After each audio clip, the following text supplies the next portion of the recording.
Bismillahirrahmanirrahim. Assalamualaikum warahmatullahi wabarakatuh. Pada kesempatan kali ini saya akan menjelaskan dengan media PowerPoint untuk memenuhi tugas kuliah, yaitu dalam mata kuliah Teori Pembelajaran Bahasa Indonesia. Pada kesempatan kali ini saya akan membawakan materi bab 5 mengenai metode pembelajaran bahasa yang dilatar belakangi oleh psikologi tradisional, behavioristik, kognitivistik, dan humanistik. Nah, sebelum memulai materi, perkenalkan, nama saya Khaula Izati dengan nomor NIM 21016029, Prodi Pendidikan Bahasa dan Sastra Indonesia, jurusan Bahasa dan Sastra Indonesia dan Daerah, Fakultas Bahasa dan Seni, Universitas Negeri Padang. Materi pertama yaitu metode pembelajaran yang dilatar belakangi psikologi tradisional.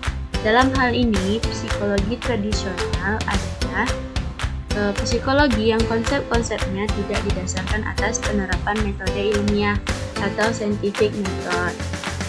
Psikologi tradisional juga merupakan psikologi yang berkembang sebelum tahun 1879 atau sebelum masa Wood. Dan psikologi tradisional belum dapat ditempatkan sebagai ilmu murni karena cenderung bersifat harapan. Misalnya dikaitkan untuk menganalisis konsep-konsep sosial, politik, pengajaran, dan sebagainya.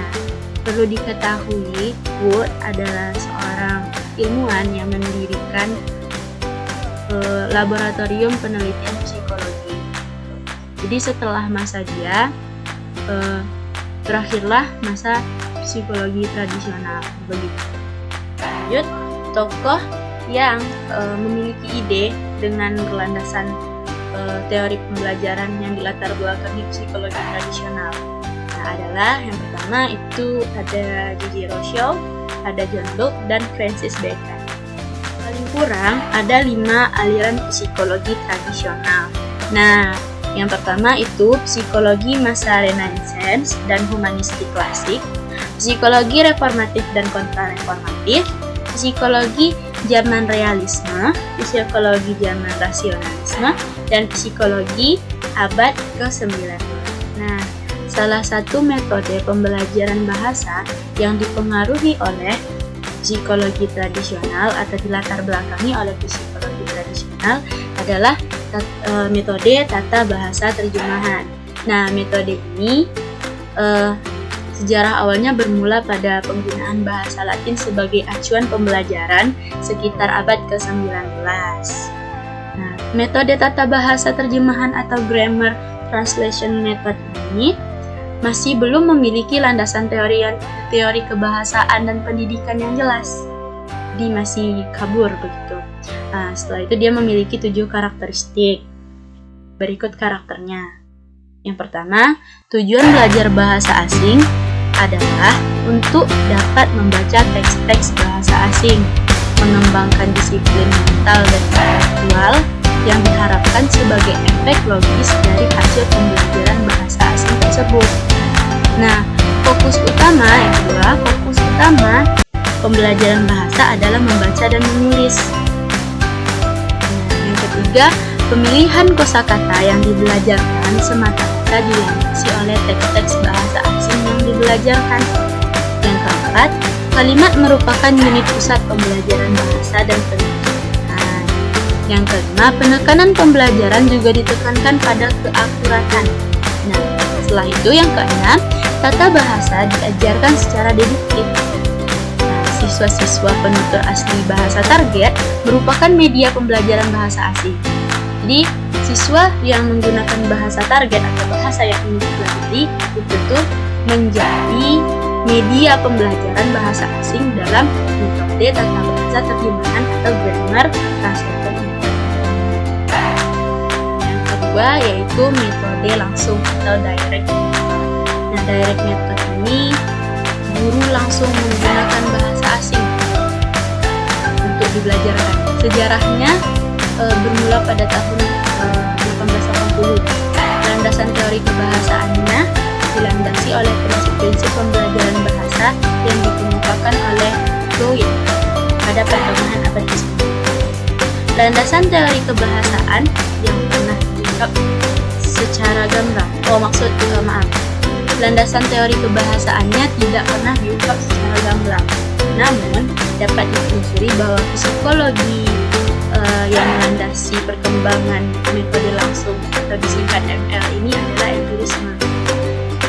Metode langsung atau direct method ini rancang bangun pembelajarannya dilandasi oleh beberapa prinsip. Yang pertama, pengajaran di kelas hendaknya semata-mata menggunakan bahasa target. Jadi, tidak boleh menggunakan bahasa selain bahasa yang ingin dipelajari itu. Nah, hanya kosakata dan kalimat-kalimat yang nyata dipakai dalam kehidupan sehari-hari lah yang dibelajarkan. Nah, jadi sasarannya tuh memang untuk kehidupan sehari-hari, menggunakan bahasa sehari-hari, dan bahasa itu digunakan dalam pembelajaran. Nah, guru tidak memakai bahasa ibu, guru memakai bahasa sasaran, bahasa target. Nah, keterampilan berkomunikasi lisan hendaknya dibangun secara gradual dan diorganisasikan di seputar tanya jawab antar guru dan siswa di dalam kelas. Nah, dalam kelasnya ini kelas kecil secara intensif. Jadi guru berdialog begitu, langsung berucap kepada murid begitu. Tata bahasa diajarkan secara induktif dari khusus ke umum. Nah, butir-butir pengajaran baru diperkenalkan secara lisan.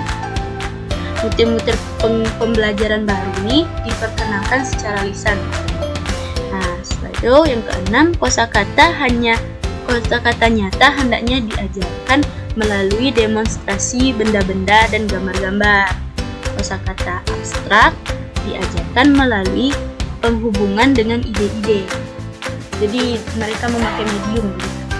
Untuk yang kosakata nyata. Nah, kalau kosakata yang abstrak menggunakan penghubungan dengan ide-ide. Nah, baik pengujar maupun pemahaman menyengat diajarkan, dan penekanan pengajaran diletakkan pada ketepatan pengucapan dan ketatabahasaan. Begitu. Jadi intinya metode langsung atau direct method ini gurunya dan muridnya menggunakan bahasa target, tidak menggunakan bahasa ibu gitu. Langsung menggunakan bahasa target, makanya namanya metode langsung, ML atau direct method gitu.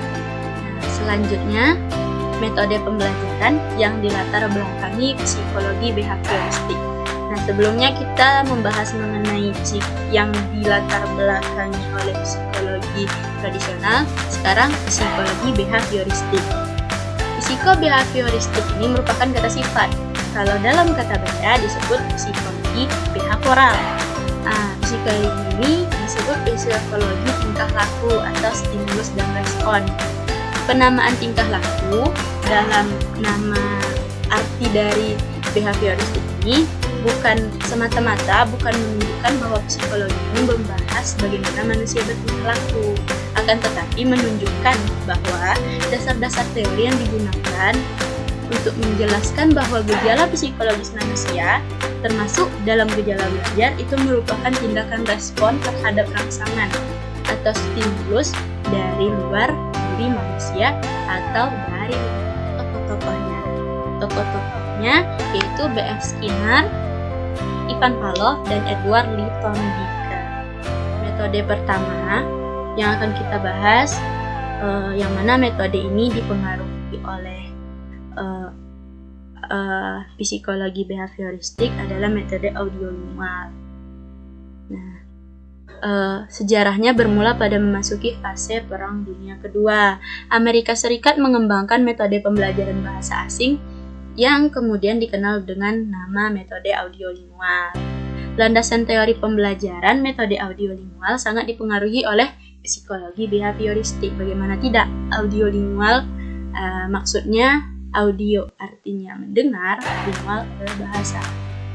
Nah, rancangan bangun metodenya. Tahap pertama, pembangunan kemampuan resolutif auditif siswa melalui latihan-latihan menyimak. Jadi siswa diharapkan menyimak bahasa target.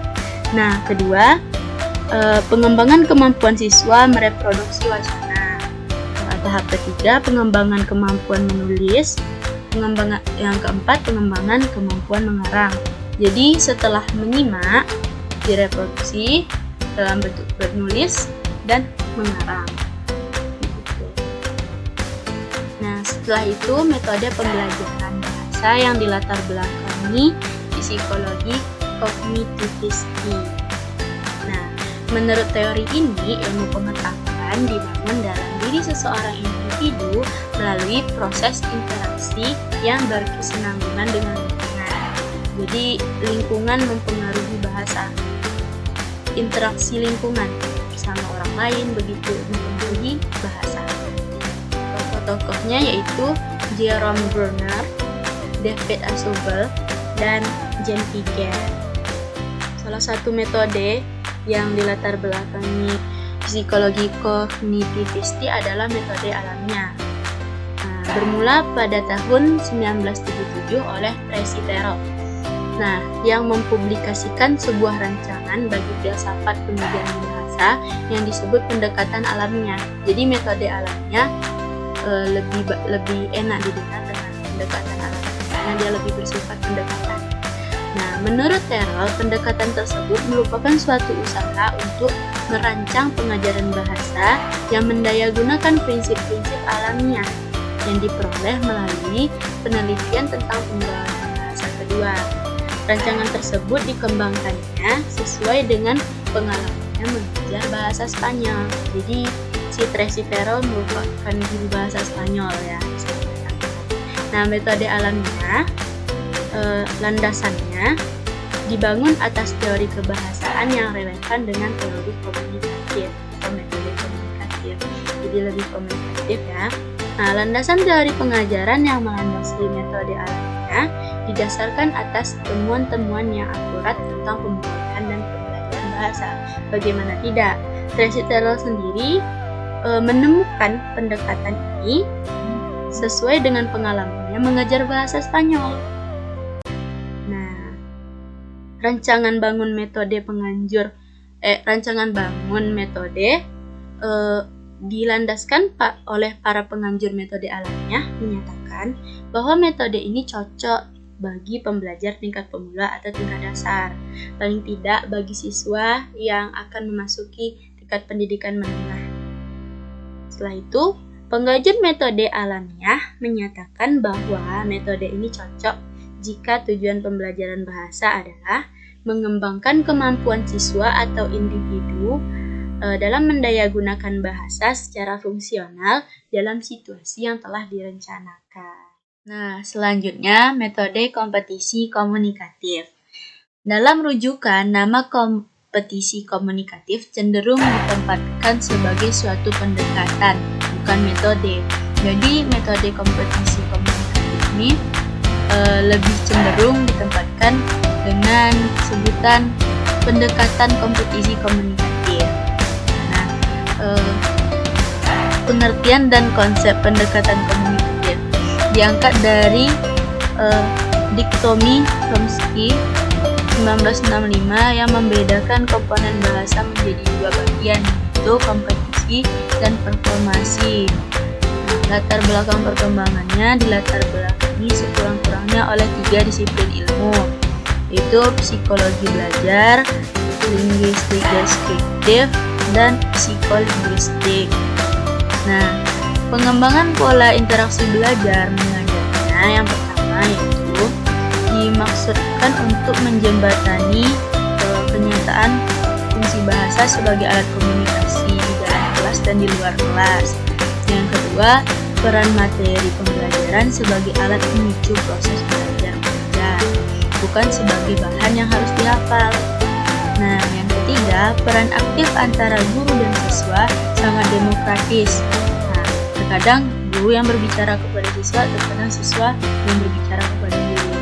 Makanya dikatakan sebagai metode kompetisi komunikatif. Selanjutnya, metode pembelajaran bahasa yang dilatar belakangi oleh psikologi humanistik. Aliran psikologi yang keempat adalah psikologi humanistik. Bagi penganut teori psikologi ini, proses belajar harus berhulu dan bermuara pada manusia. Jadi dari manusia untuk manusia. Dari keempat teori psikologi belajar, teori humanistik inilah yang paling abstrak, yang paling mendekati dunia filsafat daripada dunia pendidikan.